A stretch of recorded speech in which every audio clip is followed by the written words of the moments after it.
Hey guys, good morning. Brent Abel here, WebTennis.com with the legendary Northern California tennis professional Jeff Jacklich. Legendary in my own Legendary. mind. Yeah, well, and on and off the court. Um, so anyway, look, guys, thanks for hanging out with us today. Just before we get started today with What's the Right Shot, episode number 376, which is about false advertising, bait and switch. You probably know what's coming, but I'm going to make hopefully another reason for all of us to really get good at an underspin backhand drive. There's just so many compelling reasons to do it, as opposed Yep. to the second most searched term at YouTube, which is topspin backhand. And I'm not saying that we shouldn't have a topspin backhand, because we need it from time to time, mostly on passing shot opportunities, but we don't need it. We just don't need it that much. And we're just so much more accurate. There's so many more things we can do with it, with an underspin backhand. Today's going to be one of the reasons, or one of the things that we can do with it that I just don't think you can do with a, well, I know you can't do it with a topper. And just the whole thing about burning a whole lot less fuel, a whole lot less energy out there. And look, if you're playing tournaments and you've got a goal to, maybe it's not to win a national category 1 or get to the finals or get yourself to the semis to get a bronze possibly, but maybe you're looking to, maybe you're looking just to win a couple more rounds in the category 1. Maybe you look at whatever it is. Yeah. If you're going to be playing some tournaments that, in theory, I mean, if you're playing only around the 32, Jeff, if you're gonna win a round of 32 tournament, you got to win 5 matches. Yep. 5 days in a row. So now we're talking energy efficiency. I mean, let's go green. Oh. I know you and I are not, totally. Anyway, that's what we're gonna do. But Jeff, before we get into it, morning, Rich. Thanks for hanging out with us today. Morning, Rich. I want to just kind of summarize the convo we just had for the few minutes before we hit the live button there. That there are these young dudes on the ATP tour that are the real deal. It's not like, oh, well, this guy's so funky. He's got such a funky little game. It's going to take us 6 months to figure out how do we play this guy. In the meantime, okay, he's going to get a few wins here and there. But I mean, we're talking about this young kid from, I believe, from Brazil, the 17-year-old kid. His name escapes me right now. The young Czech Menzik. Again, I'm butchering names. Sorry, way too many consonants for me. Yeah. And who else is in there? Well, the American kid from San Diego, Alex Mickelson, who 19 years old. But I mean, these guys are not only hitting the living snot out of the ball, but there's, as you were suggesting, Jeff, that there's some strategic shot choices based on, and we always kind of mention the Craig O'Shaughnessy, that maybe now there's a real combo of data being influenced in terms of swing tech. Yeah, I think there's so much data now in every category that a good coach now has to be aware of the data and which data is really going to make the difference with his player. Every player is a little different and has different tendencies and all that, but I think the physical training of taking a junior and safely conditioning him from 7, 8, 9, 10 years old up up through the juniors into the pros is safer now because of the information and tech we have, and as well as they're learning about point construction and all that way earlier than you and I hitting thousands of forehands cross court. Which there's a place for that, but at the same time, I think I just think the methodologies now are moving the player much quicker along the path if you have the right team around the player. Yeah, and I would be interested to see court positioning wise if these guys are looking to come in more than they have in the last 10, 15, 20 years, rather than just sitting back Right. and hitting groundies. I mean, I got to believe that the juniors right now are doing a lot more training in terms of transitioning They and better. and being able to hit a real volley. We don't need the 17 different types of volleys, but Right. being able to hit a standard, sound, technical, on balance volley, just one. Just one. Yeah. I just think that's happening more. I'm sure there's data out there that would, and maybe Craig's the guy. Maybe I should text him and say, "Hey, dude, come on. Why don't you do a little research here for us? What is the Yeah. difference now with court positioning, if any, in terms of getting the guy stretched out? It just seems like there's more opportunities to move in. Maybe they're playing closer to the baseline. And I think for the rest of us, I think that's a really good lesson in terms of don't hit and wait to see what's going to happen. If you get a guy stretched out, even if you thunder something deep and heavy right back at the guy, and you see him struggling to get out of the way, or if he's backing up, move in and take time away. Yeah. I think winning takes risk. That's just, I don't care what sport it is, winning takes risk. And so your goal is to how much can I mitigate that risk while inflicting pain, right? Yeah. So I think, staying on the subject just a little bit longer, I watched Evans and Shelton play last night. Yeah, right. Phenomenal match. I mean, it was really, 3 sets of remarkable shot making, strategic wise for Evans, because he's definitely doesn't have the power that the Shelton has.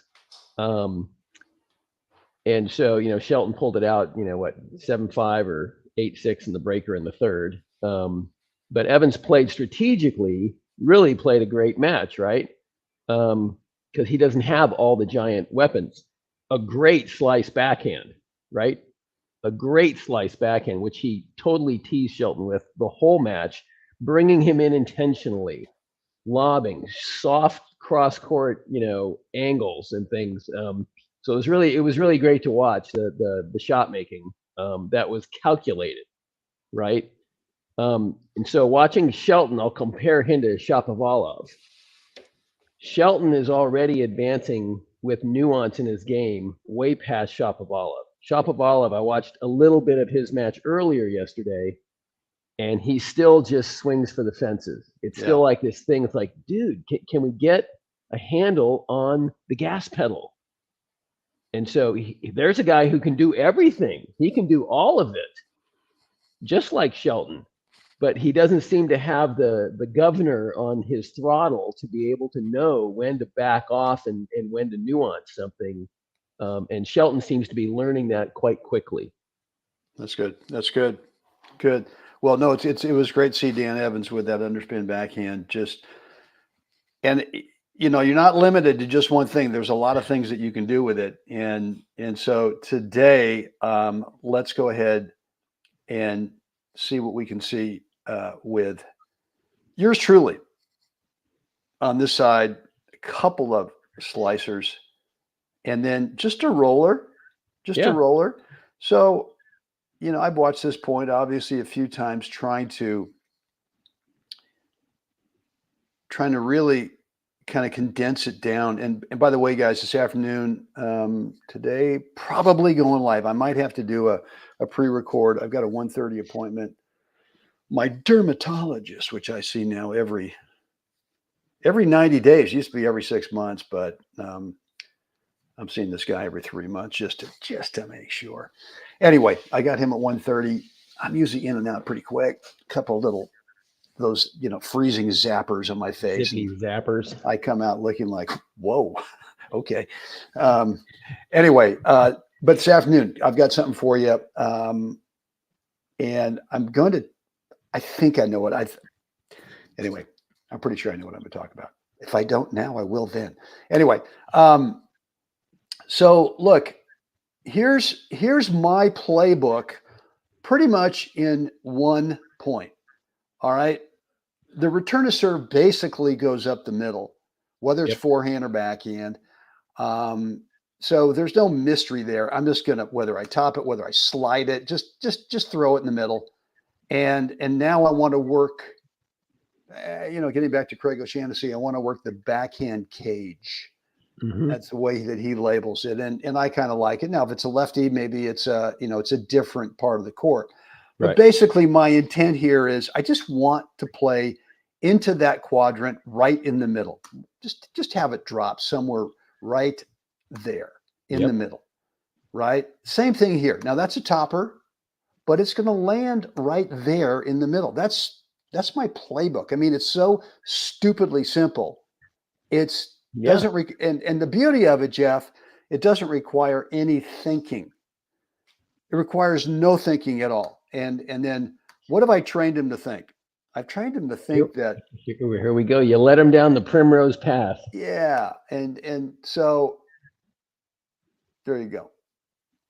And so look, I want you guys to be really embracing the reality that an underspin, a good underspin linear swing path drive, not a high to low hack, but a linear swing path drive sets you up for so many opportunities to make it look like, well, what's the right shot? Oh, well, let's chip it up the line. No, maybe it's on clay, so why don't we go behind him? No, let's just false advertise. Damn it. I know. Con man, professional con man. And whoa, a volley from there? You got to be kidding me. Little grass court play there. Yes. Boom. Yeah. So gang, I'm going to encourage you, especially starting Thursday. I've got something for you that I want you to strongly consider, because I want you to get this kind of a backhand going. Yesterday we talked about how you can play it underneath when someone's approaching, how you can play it underneath them rather than thinking of having to go for a pass. As you saw in this point here on the indoors, where look, I mean, I don't care if the guy knows what I'm doing. Right. It doesn't matter because it's irrelevant. If you've hit the ball to the target, generally speaking, within a few feet of the target, it doesn't matter. Yeah. It's irrelevant if you can execute. Yeah. Because the geometry is, he still has to deal with the geometry you created. Yeah. It's like, everybody knows in Arthur Ashe Stadium, 30,000 people, you're playing Roger Federer. Okay. Everybody knows you got to get it high to his backhand. This is pre-2016, after his first knee surgery, and then he came back and he didn't back up anymore, so there was no high backhand to hit to anymore. But that's it. He made the adjustment. That's right? True. But before that, it was you got to get the ball up high to his backhand. Everybody in the stadium knows it. 30,000 people. Fed knows it. His opponent knows it. The umpire knows it. The problem is that 85% of the court was his forehand. So in order to create the opportunity to do it, you had to go through his forehand. That'd create a little problem for most players. That could be dangerous. You know what I mean? So it doesn't matter, if you can execute the pattern and construct the point, it doesn't matter if they know what's coming. I think there's way too much time wasted on trying to disguise what you're doing, instead of players are trying to learn to disguise, but yet they can't hit 8, 9, 10 backhands in a row cross court. Right. Well, that's the deal. Let's get the first part. Yeah. And then but I think too, I mean, from point to point, you can still train your opponent to be thinking, God dang it, another one's probably coming. Right. And you can disguise it with this type of a setup that I just don't think. I think if you're always constantly trying to top it, I think you're just telling the whole world, hey, here's what's coming. So, all right, guys. Any questions? Anything that's on your mind from today's episode? Let me know down below in the comments area. If you want to keep the conversation private, Brent at WebTennis.com. We can do that as well. And just a quick reminder about this afternoon, 2:30 p.m. Pacific. I think it'll be live, but it may have to be a pre-record for the Tennis Mindset Project. And this is interesting because these 2 points I'm showing you, or these 3 points, this was the semis of the clay courts last year. And the first point was the finals of the clay courts, which, the day after this one here, it was raining cats and dogs. So we had to go indoors to play the final. Anyway, guys, if you love this stuff, click that like, subscribe to the channel, and make sure you click the notification bell. This is your first time here. Welcome. Thank you for finding me here. What I want you to do is go on over to WebTennis.com. I've got a complimentary course over there.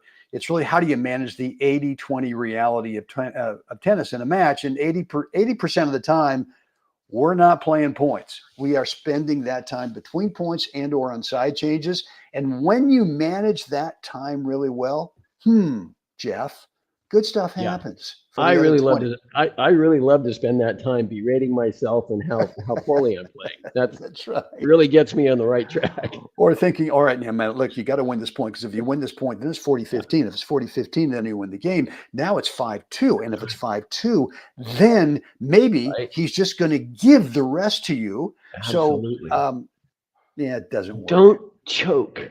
Don't choke. That always works. Yeah. So, anyway, this 4 step-by-step between points routine will help you think correctly so that you do 2 things really well. Number 1 is it gives you clarity.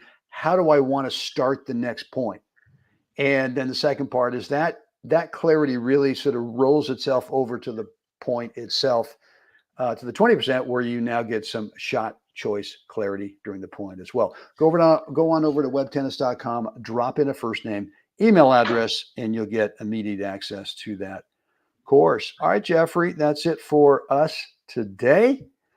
Guys, hope this was helpful today. As always, it's time to get out there. Help someone else have a great day, guys. See you again next time.